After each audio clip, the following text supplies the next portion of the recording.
আসসালামু আলাইকুম। Welcome to Salma স্বপ্ন পেজ থেকে সবাইকে অনেক স্বাগতম। আর আমার শ্বশুরবাড়ির পক্ষ থেকে সবাইকে অনেক স্বাগতম। শ্বশুরবাড়িতে আসছি নতুন বউ আর কই হইতে পারলাম। ছেলের বয়স 8 বছর, তারপর হাতে মেহেদি দিয়ে আসছি। কালকে আমাকে যে পরিমাণ মানুষ দেখতে আসছে নতুন বউ হিসাবে, মানে পুরাতন বউ হিসাবে কালকে অনেক মানুষ আমাকে দেখতে আসছে। সবাই বলতেছে নতুন বই, যেহেতু শ্বশুর বাড়িতে আসছি, অনেকবার আসছি, কিন্তু এবার প্রকাশ্যে আসছি। 2-3 গ্রামের মানুষ সবাই আসছে আমাকে দেখার জন্য, ভালো লাগছে। আর এই যে শ্বশুরবাড়িতে রান্না করতেছি, লাকড়ি চুলা, এই যে ভাত রান্না করতেছি, বাসায় কাজ কাজ করাইতেছে, লোক নিচ্ছে তাদের জন্য। তো সকালে রান্না করে একবার খাওয়াইছি, এখন আবার রান্না করতেছি। এটা আমার কাছে স্বপ্ন ছিল। আল্লাহর কাছে হাজার হাজার শুকরিয়া যে আল্লাহ কিছু কিছু করে স্বপ্ন পূরণ করতেছে। আলহামদুলিল্লাহ, সবাই দোয়া করবেন আমার জন্য। আর ব্যাক ক্যামেরা একটু দেখাইতেছি, কেউ থাকে না শ্বশুরবাড়িতে, ব্যাক ক্যামেরায় আসতেছি। শাসি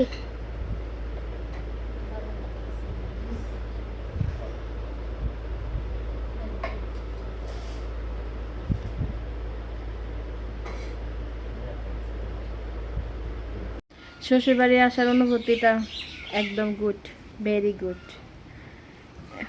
শ্বশুরবাড়ির লোকজন ভালোই আছে, নিজের বলতে কেউ নাই, সব পাড়া প্রতিবেশী।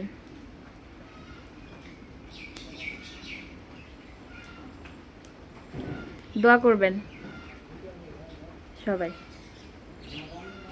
অনেক দেরিতে হলেও স্বপ্ন কিছুটা পূরণ হয়েছে।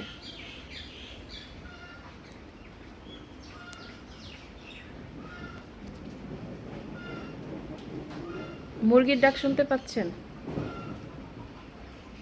মুরগি ডাকতেছে। আপনারাই বলবেন, আমাকে কি নতুন নতুন বউ মনে হচ্ছে? নতুন বউর মতো দেখা যাচ্ছে নাকি?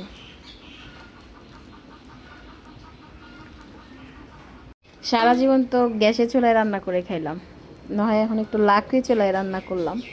তো এবার প্রথমবার আসছি, লাকড়ি চুলায় রান্না করতেছি। মানুষ পারে না এমন কোনো বিষয় না, চেষ্টা করলেই হয়।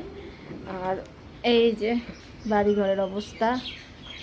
আর ওই যে আমার শ্বশুর শাশুড়ির কবর একসাথে শুয়ে আছে, তারা মূলত ওদের কবর ঠিক করার জন্য আসতেছি। ওই যে নদী ভাঙে যাচ্ছে, তো এটা ঠিক করার জন্য আসছি, আর বাড়িঘর পরিষ্কার করার জন্য আসছি। আর এই যে লাকড়ি চুলায় ভাত রান্না করতেছি।